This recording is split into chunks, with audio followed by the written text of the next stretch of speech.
Gavin Newsom and Karen Bass have already proven their incompetence and poor leadership during the Los Angeles wildfires. Now, as we experience rampant lawlessness and civil unrest, it's never been more clear California's in a state of turmoil. And I ask my fellow Angelenos, why are Gavin Newsom and Karen Bass still in office? Mel, any message from you to Governor Newsom or Karen Bass tonight? Spend less on hair gel.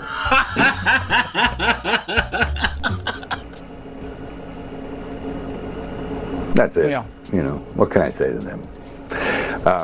Not big admirer of either. I don't like him either. Imagine Gavin Newsom swaggering across the stage like California's self-proclaimed prince, sipping a kale smoothie as if the spotlight was born to adore him. But then, Mel Gibson storms in with the fury of a Hollywood warrior, turning the moment into Braveheart 2. The governor's roast, live and unscripted. Newsom might have thought potholes in San Francisco's chaos were his biggest challenges, but Gibson tore through his ego like tissue paper. This wasn't a polite debate, it was a demolition derby, and Gavin was the car already in flames. Gibson didn't just deliver clever insults, he scorched Newsom like a wildfire, ripping through Malibu, leaving behind nothing but smoke, ashes, and that once polished smirk turned to dust. We deserve much more and much better, and there is absolutely no adequate excuse the governor or mayor can make for this gross mismanagement and failure to preemptively deal with what they knew was coming. California didn't just elect a governor, it cast Gavin Newsom as the lead in a never-ending soap opera called As the State Burns. He doesn't lead, he performs, turning every press conference into an audition for most responsible leader in a toothpaste commercial, flashing that perfect grin while chaos erupts behind him. The cruel joke. As everything crumbles, Gavin is still adjusting his angles, perfecting that smirk, and checking his reflection mid-crisis. His record isn't progress. It's a blooper reel on how to drain a state of talent, wealth, and sanity. While California bleeds opportunity, Newsom keeps posing, desperate to ensure the spotlight never drifts from his well-lit image. And Mel Gibson had some very interesting things to say about California Governor Gavin Newsom's failure to prepare the state for these catastrophic wildfires that are ravaging LA still. In 2019, I think Newsom said, I'm going to take care of the forests and maintain the forests and do all that kind of stuff. He didn't do anything. Didn't do anything. And then on top of that, they cut the water off. Yeah, that's right. Yeah, it's all funny. And then I think all our tax dollars probably went for Gavin's hair gel. I don't know, but it's like, it's sad. It's like the place is just on fire. If this political takedown has you entertained, don't forget to hit that subscribe button, because Gavin Newsom practically writes the jokes himself. He's got the heroic stance of a comic book legend, the hair of a shampoo model, but the backbone of a jellyfish floating helplessly in the tide. Picture him marching down a pothole-filled street, tripping headfirst into one, and blaming the asphalt with complete seriousness. Instead of laughing it off, he'd launch into a long speech about innovation and future progress, missing the fact that he's become the joke in his own performance. Every blunder turns into theater, every failure becomes a dramatic act, and the audience isn't cheering, they're roaring with laughter. How much more of their destructive decision-making masquerading as leadership are we going to tolerate?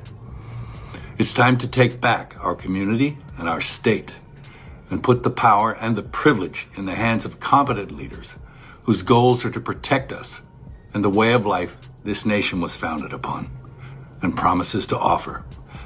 That's all. Just look at the homeless crisis. It's California's open wound, bleeding billions while the streets resemble a real-life dystopian film set. It's as if some director keeps shouting, "More chaos, more despair," while Gavin Newsom strolls through with cameras rolling, unveiling yet another recycled plan that sounds just like the last one. But the tents don't vanish, they multiply, transforming downtown San Francisco into the Walking Dead live edition. Families are suffering, communities are collapsing, and businesses are fleeing as if the state itself is on fire. Elon Musk didn't just move Tesla, he waved goodbye with a grin as he drove to Texas. Meanwhile, small business owners crushed under soaring taxes and endless regulations are abandoning California faster than passengers from a sinking ship. Yet there stands Gavin, pretending to be shocked, wondering why people escape a place where salads cost $20, taxes devour paychecks, and blackouts hit like clockwork every Tuesday night. Now, a lot of people have been coming out and calling out Gavin Newsom endlessly, and the biggest one of all is Mel Gibson. We all know that he is a very big, open critic of Gavin Newsom, and he continues to actually do that, and rightfully so, because we already know that there's a lot of issues going on right now within the state of California. California's blackout crisis has turned the state's power grid into a national punchline, where families pay sky-high rates just to sit in darkness as their food spoils and their money burns away. Gavin brags about his green leadership, but in reality, it means importing electricity from other states just to keep the lights on. He calls it progress. Everyone else calls it embarrassing. Residents live like unwilling campers on a never-ending survival trip, except instead of roasting marshmallows, they're tossing out spoiled groceries worth hundreds. And the water situation? Even worse. California sits between the ocean and the mountains, yet every year Gavin scolds families for watering lawns, as if saving fish matters more than saving farmers. Reservoirs dry up, crops die, and his only solution is more restrictions. His water policy is a chaotic mess. Farmers plead, families ration, and Gavin just shrugs while the state drifts toward desert life. If Mel Gibson filmed another Mad Max, he wouldn't need a set. He could just pan across Gavin's California, yell, "Action!" and watch the apocalypse unfold for real.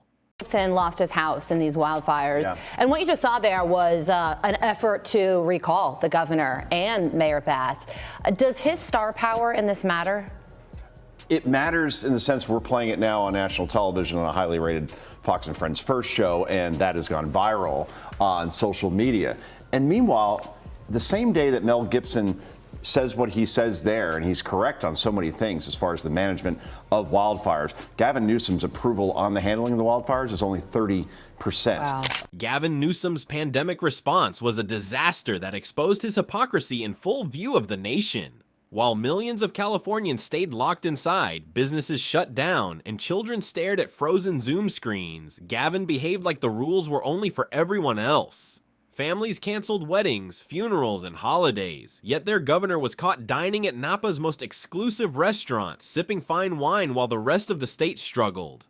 This wasn't just hypocrisy, it was luxury hypocrisy served on silver plates. And the schools. In a state that boasts Silicon Valley and endless wealth, students still ranked shockingly low in math and reading. Crime exploded into chaos, with mobs looting stores in broad daylight, while Gavin claimed everything was under control. Under control for who? The criminals. Walgreens, Target, and countless retailers slammed their doors because theft was treated like a minor slip-up. And now buying toothpaste feels like a mission requiring permission. Gavin has turned California into a live-action video game, Grand Theft Shopping Cart, where thieves roam free and honest citizens pay the price.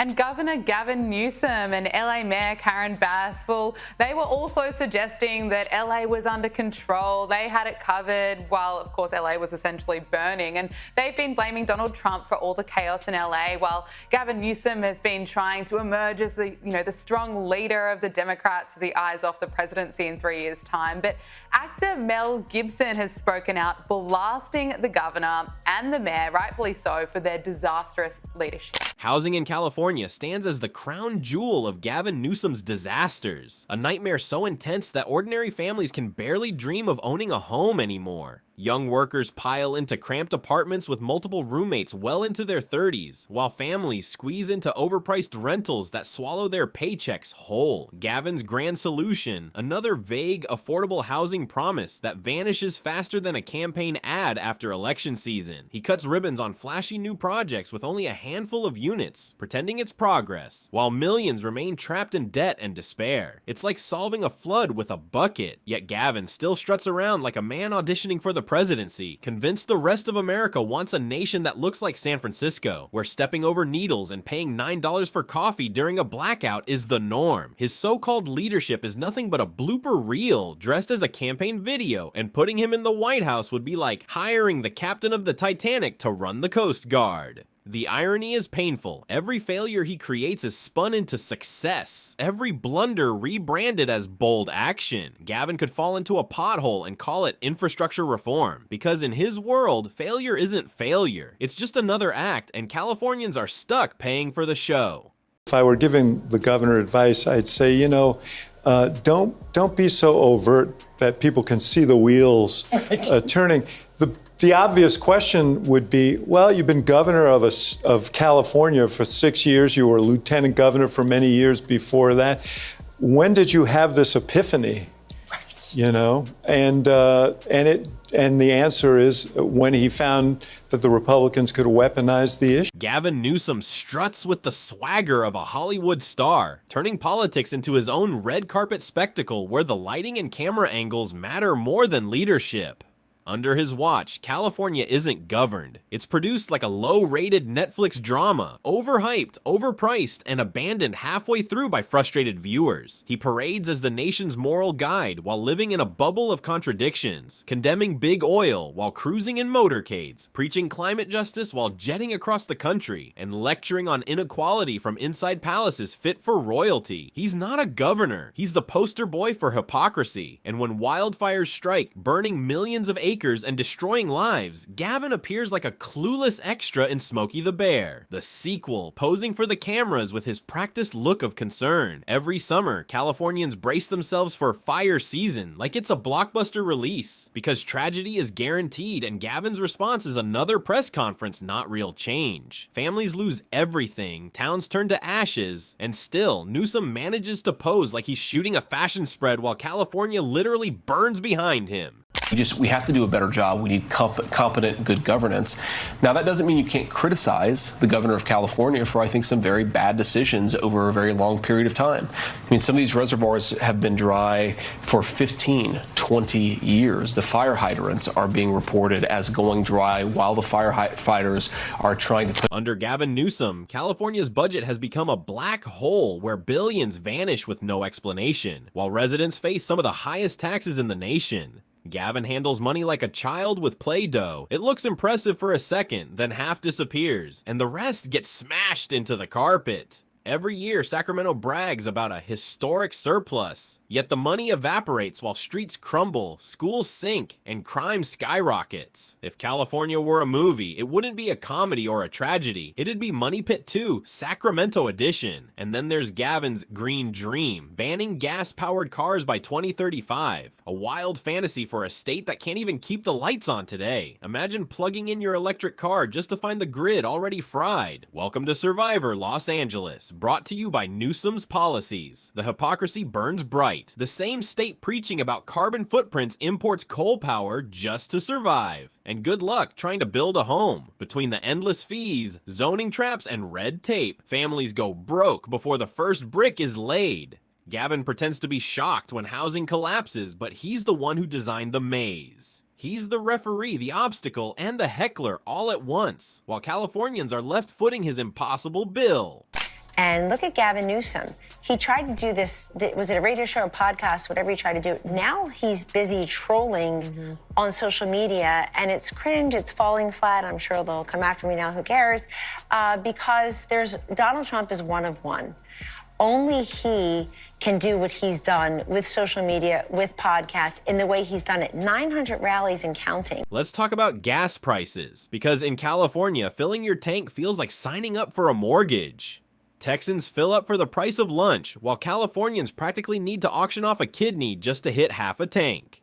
Gavin blames greedy oil companies, but conveniently forgets the mountain of taxes and rules he created. It's like setting your house on fire and blaming the match. Mel Gibson wouldn't need a script for this roast. He could just point at a California gas station and say, "Insert organ to continue." And the exodus? It's a stampede. Families, retirees, and entire companies are fleeing to Texas, Florida, and Arizona. Anywhere but Gavin's crumbling kingdom. The recall election revealed just how furious people were. And though Gavin survived, it wasn't thanks to admiration. It was pure luck. That's not victory. It's survival by default. Meanwhile, public safety is collapsing, where stealing under $950 is practically legal, turning smash and grabs into California's newest pastime. thieves plunder stores in daylight, and Gavin insists everything's fine. He claims California is safe while toothpaste sits locked behind glass and stores board up their windows. The Golden State has become a cautionary tale told by frustrated parents. And yet, Gavin dreams of the White House. He thinks America wants San Francisco's chaos nationwide, as if tents, 12 gas, and banned plastic forks are signs of progress. His presidential dream isn't bold, it's pure delusion wrapped in designer confidence. It's curious. We see a lot of the cities that that you can't conceal carry, or it's extremely hard to get concealed carry, or you know, California being one of them. Yeah. Illinois, New York. I mean, do you think that everyday citizens carrying a gun reduces crime or increases crime? I think the evidence suggests the opposite. It increases the likelihood of a gun death. Gavin Newsom loves to boast about California leading the fight against climate change, but the irony couldn't be sharper. Every year, wildfires pump out more pollution than millions of cars combined, turning his green crusade into a tragic comedy. He bans plastic straws while entire forests go up in smoke. It's like bragging about recycling while tossing grenades across the neighborhood. And through it all, his one true skill shines. Performance. He's not a governor, he's an actor, treating every disaster as another chance to tilt his head, strike a pose, and deliver a speech that sounds like it was written 5 minutes before showtime. Californians don't need another camera-ready celebrity, they need a real leader. Yet Gavin has transformed Sacramento into a movie set and its citizens into extras, running the state on lighting, filters, and dramatic pauses. He actually believes that a sharp suit and slick smile can hide the truth. Tents crowding sidewalks, prices soaring, schools collapsing, and families fleeing with packed U-Hauls. If Mel Gibson roasted Gavin, he wouldn't need a joke, a prop, or a script, just a mirror. Because Gavin's California is the joke, and everyone living there already knows the punchline. He plays this slick little game of words. He doesn't say crime goes up, he says gun deaths go up. Why? Because that phrasing triggers your brain into thinking guns are the problem. But let's break that down. If you've got more guns in one state than the other, obviously the number of deaths involving guns is going to be higher in that state. That doesn't mean it's more dangerous. It just means the tools used are different. You know where the gun death rate is low? When it's all said and done, Gavin Newsom isn't a leader. He's a cautionary tale wrapped in expensive suits and soaked in hair gel. California was once the land of dreams, but under his watch, it's become a nightmare of cracked roads, rolling blackouts, and prices so outrageous that even Beverly Hills gasps in disbelief. He's not governing, he's starring in a non-stop PR campaign, selling dysfunction with a smile. The most absurd part, Gavin truly believes this disaster reel is his audition tape for the presidency, as if America is begging for California's chaos to go national. Blackouts, tent cities, crushing taxes, he packages them like they're his proudest achievements. He imagines himself sitting in the Oval Office, but in truth, he's the political equivalent of a rejected pilot episode. Flashy, overproduced, and utterly unwatchable. History won't remember him for vision or leadership, but for the bitter irony of a man who looked the part of a governor, yet ruled like a background extra. The hair will gray, the smirk will fade, but the damage he's caused will scar California for decades. Gavin Newsom isn't the state's future. He's the blooper reel America never asked for, and the punchline nobody can forget.